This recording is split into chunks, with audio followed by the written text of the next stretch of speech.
Guys, welcome back to my channel. मैं हूँ vlogger मम्मा। कैसे हैं आप सब? आई होप अच्छे होंगे।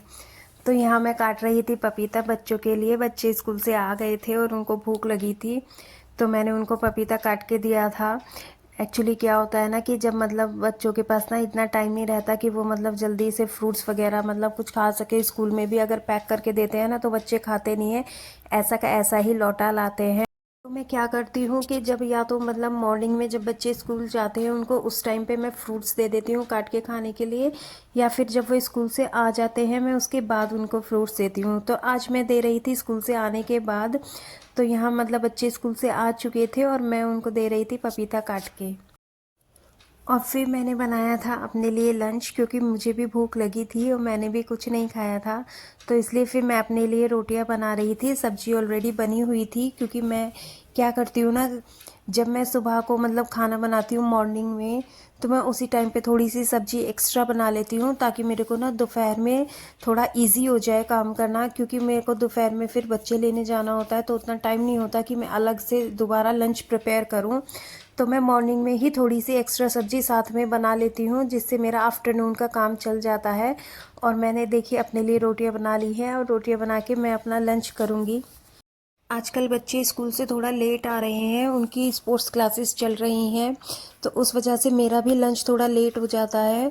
तो यहाँ पर थोड़ा 3:30-4 ही बज गए थे मेरे को खाना खाने में। तो खाना खाने के बाद मैंने तो फिर थोड़ा सा रेस्ट करा था। मैंने बच्चों को भी सुला दिया था थोड़ी देर के लिए, और फिर थोड़ा सा मैंने भी रेस्ट कर लिया था। और रेस्ट करने के बाद फिर मैं उठ के दूध लेने के लिए गई थी। तो मैंने शाम को 1 घंटा रेस्ट करा था। मैं खाना खा के 4 बजे लेट गई थी और मैंने बच्चों को भी सुला दिया था। और मैं 4 बजे से 1 घंटा मैंने रेस्ट करा था। मैं 5 बजे उठी थी। 5 बजे उठ के मैंने घर को ऑर्गेनाइज़ करा झाड़ू लगा के, और फिर मैं चली गई थी दूध लेने के लिए। और दूध लेने के आने के बाद गाइज इवनिंग टाइम हो गया था। तो अब यहाँ देखिए मैं इवनिंग में पूजा कर रही हूँ।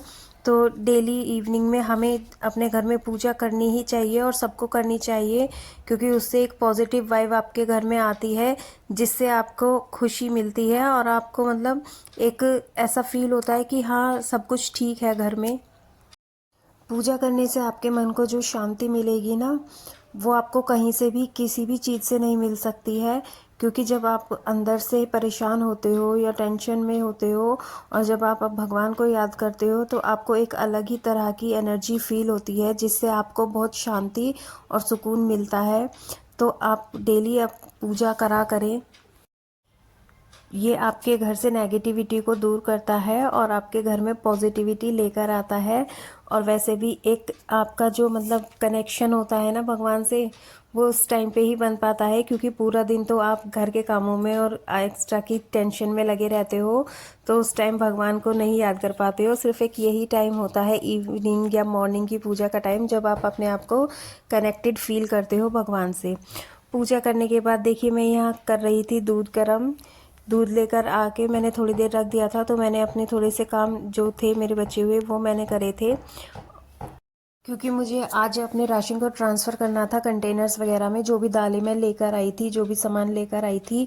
तो इसलिए मैंने सोचा था कि किचन के काम एक साथ ही करूँगी। तो फिर मैंने अब यहाँ पे साइड में दूध गर्म होने रख दिया है और अब मैं अपने राशन फिल करूँगी। तो गैस इसको कहते हैं मल्टीटास्किंग। हम वुमेन्स बहुत ही मल्टीटास्किंग होती हैं, हम एक टाइम पे बहुत सारे काम कर सकती हैं। तो देखिए अब क्या है ना, मैंने सोचा था कि मैं किचन में जाऊंगी ना, तो जब ही ये सारे काम एक साथ करूंगी। तो इसके पहले मैंने बाकी के काम कर लिए थे। तो यहाँ देखिए मैं एक तरफ दूध गर्म कर रही हूँ और एक तरफ अपना राशन फिल कर रही हूँ।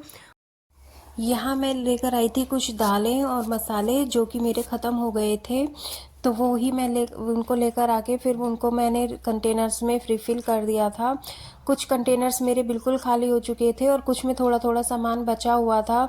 तो जो खाली हो चुके थे उनको तो मैंने पूरा फिल कर दिया था, और जिनमें थोड़ा सामान बचा हुआ था उनका सामान मैंने निकाल के और फिर उनमें दोबारा सामान डाल के, और उस जो बचे हुए सामान को था वो मैंने खाना बनाने में आज यूज़ कर लिया था। जैसे कि मेरी काली उड़द की दाल वो थोड़ी सी बची हुई थी, तो उसको मैंने अलग से निकाल लिया था और फिर उसमें दोबारा नई दाल रिफ़िल कर दी थी, और फिर उसको उसी दाल को मैंने आज बना दिया था। तो आज मैंने खाने में बनाई थी काली उड़द की दाल और रोटियां।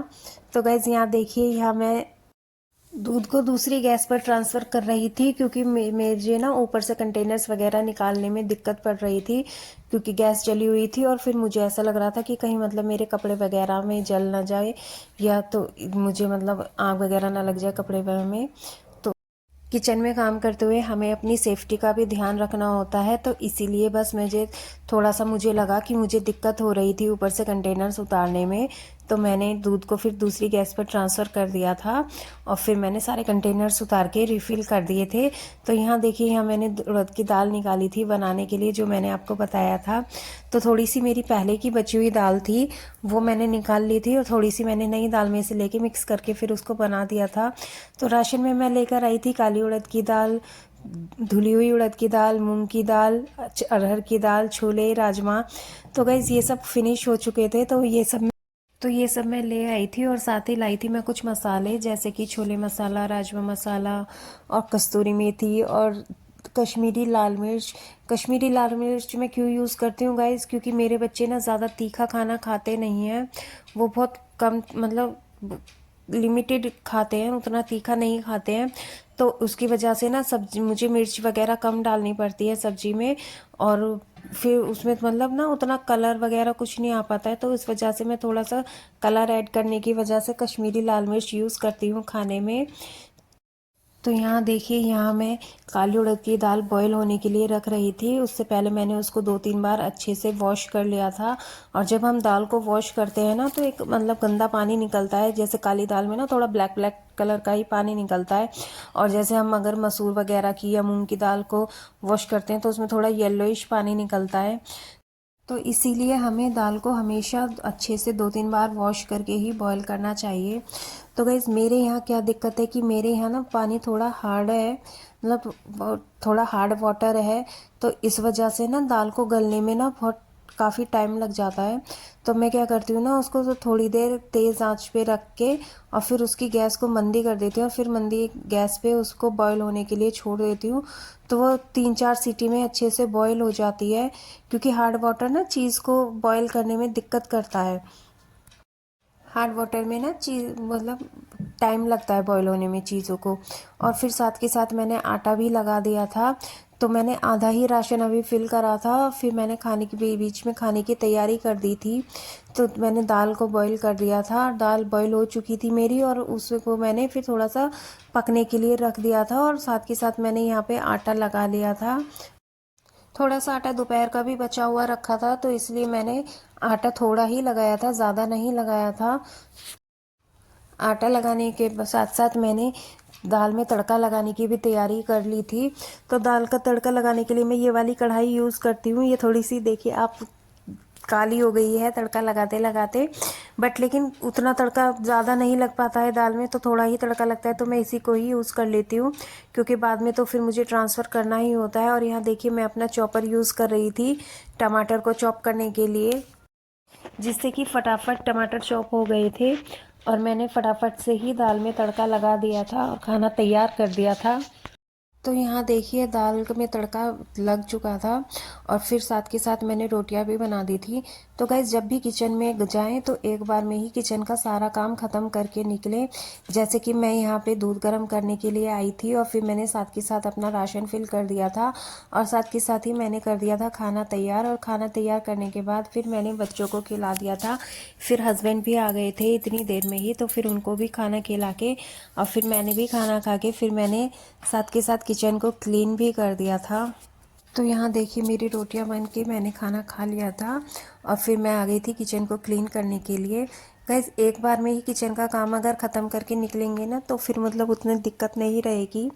अगर आप बार बार कि अभी एक काम कर दिया फिर बैठ गए, फिर दूसरा काम कर दिया फिर बैठ गए, तो उससे ना आपका काम भी डिले होता जाएगा और आपको ज़्यादा टेंशन हो जाएगी और फिर आप बहुत देर तक ही काम करते रह जाओगे। तो इसलिए मैं क्या करती हूँ, सारा काम किचन का एक ही बार में जब जाती हूँ किचन में, तो सारा काम निपटा के ही वापस आती हूँ किचन में से। जैसे कि मैंने आज आपको दिखाया कि मतलब मैं दूध गर्म करने के लिए आई थी और फिर साथ के साथ मैंने अपना राशन रीस्टॉक कर दिया था और फिर खाना भी साथ के साथ तैयार कर दिया था और खा के फिर मैंने किचन को क्लीन कर दिया था। और साथ के साथ ही मैंने देखिए सुबह के लिए लंच भी क्लीन करके रख दिया था हस्बैंड का।